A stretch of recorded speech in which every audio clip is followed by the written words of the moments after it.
pregnancy complications for the mother and the fetus, there are different types such as thyroid or diabetes mellitus. There can be hypertension. There can be placental and umbilical cord disruption. And in case of fetus, it also can be intrauterine growth retardation. So, starting from the first trimester, we can it can be observed that the pregnant women may experience morning sickness. So she may feel nausea, vomiting. In Marathi, we can say मळमळ आणि उलटी आणि त्यांना लालसा आणि असं प्रतिकृती आम्ही बघू शकता. And then talking about pika, that is, eating substances which are non-nutritional, like soap or chalk or such kind of paint or something like that, which is not suitable for their body. So they get attracted. Hyperemesis gravidarum. That is something similar to morning sickness, but if it is seen throughout the pregnancy, I mean, right from the first month, and some women they continue to experience it all through the pregnancy.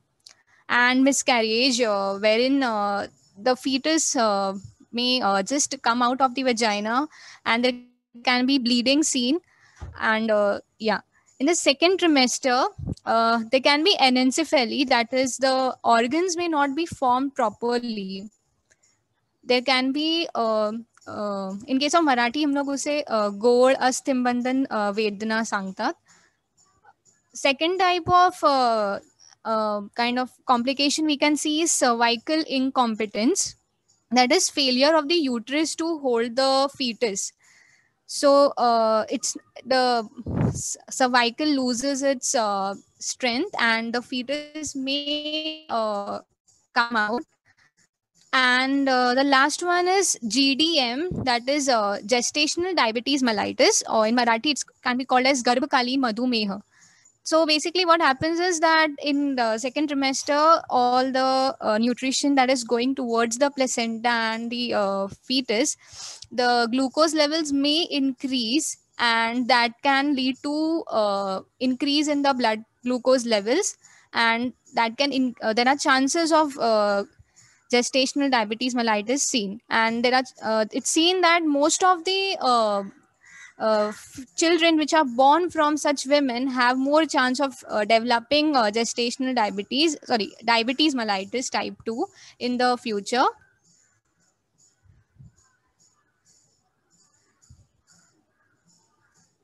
So in the third trimester also, the same gestational diabetes mellitus can be observed. Apart from that, we can see edema, that is the feet, and sometimes the whole body only gets swollen up. It's also called Marathi mein suchlele pai. There can be preeclampsia and eclampsia, that is there can be high blood pressure seen. Then leaking of the breasts can be also seen. Marathi में उसे कहते हैं स्तनामधून बाहेर पडणे. Frequent urination and constipation is also very common because of the developing uterus and its pressure on the bladder.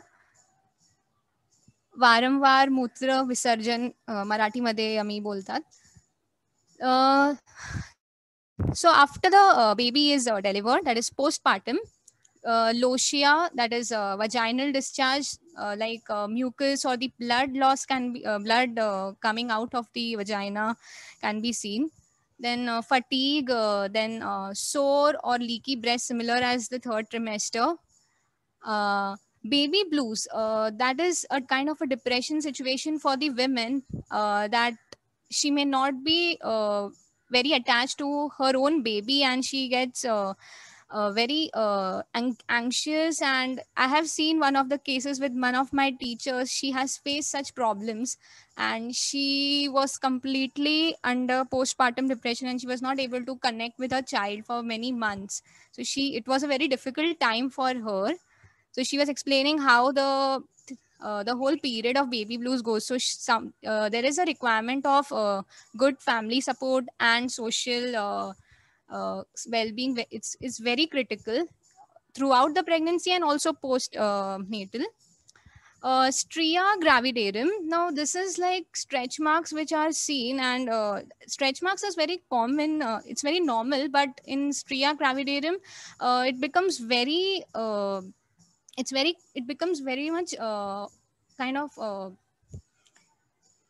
obvious, and it creates a lot of issues when it comes to recovering from the delivery. And hyperpigmentation is also seen, wherein there is a lot of kind of black marks on the face.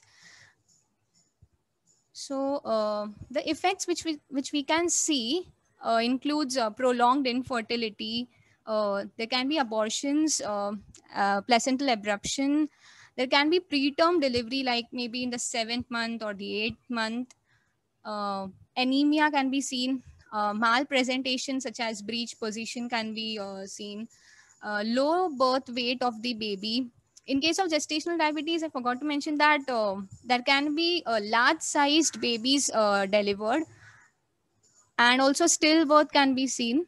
And on the fetus, there is neural tube defect, which means that in the folic acid levels, when the child is deficient in folic acid, there can be the closing of the neural tube does not take place, and therefore there is a developmental abruption in the neural tube, and that can be very much uh, problematic on the cognitive function of the baby. There can also be stunted growth in the baby, like at birth itself, as I mentioned in GDMs, large sized babies, and also neonatal mortality, which means that in the first 21 days post delivery, the neonate or the fetus, it can die. So, what is our role as a yoga practitioner or a general health practitioner? So, as ma'am has mentioned that in Ayurveda, it is about darshanam, prashanam, and sparshanam. That is first observing the patient, asking them relevant questions, and if we are having offline atmosphere, then we can also touch them and look at them, like how. What is the exact problem? So, in case of online consultation, we can ask questions related to three things. That is, ma'am, M stands for marriage duration, A stands for age of the couple, and the last M is about the menstrual cycle. So, like how long they have been married and what is their age, and the how the cycle is it abrupt, is it frequent, or how the flow of the menstrual blood is, etc. Also, question can be related to their past history, like piles or asthma, and family history is also important, because for the genetics can be known where well in advance, like what kind of problems may manifest in the child. And also the RH factor, which was mentioned by Dr. Sarita Narangji, that is about how the blood group can affect the negative blood group in case of female, and positive blood group of the male. And if the fetus does not have a negative blood group, so it can be very much problematic for the fetus, and therefore anti-D injections have to be given. So yes. So what else can we do apart from these question answer sessions and observations? So as you can see on the slide, I have mentioned that there can be it's important that we ensure that our clients are aware about the emergency helpline numbers, like for the ambulance 108.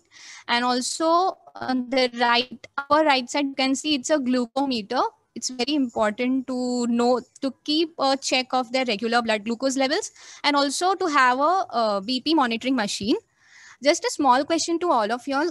What can you understand from this pic? Can someone please respond? Like,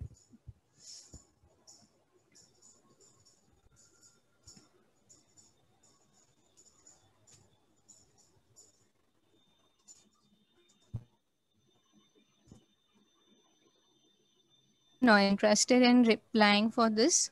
What you all No, can make so out? on the right side, it seems on the doctor side, it's like consulting the doctor to ensure that the proper asanas are given as per the current condition of how the mother is doing. And Yes. Anything else?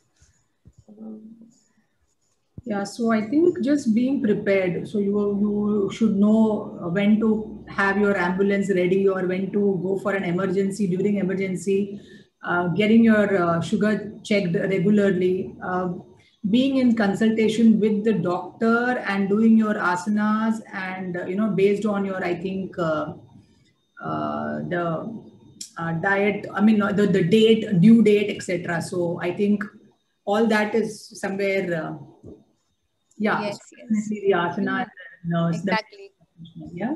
You explained it very well. Just one small thing which I would like to add is that we act as a thread between the doctor and the family and the client. So it's important that we direct them correctly and help them whenever in emergency situations.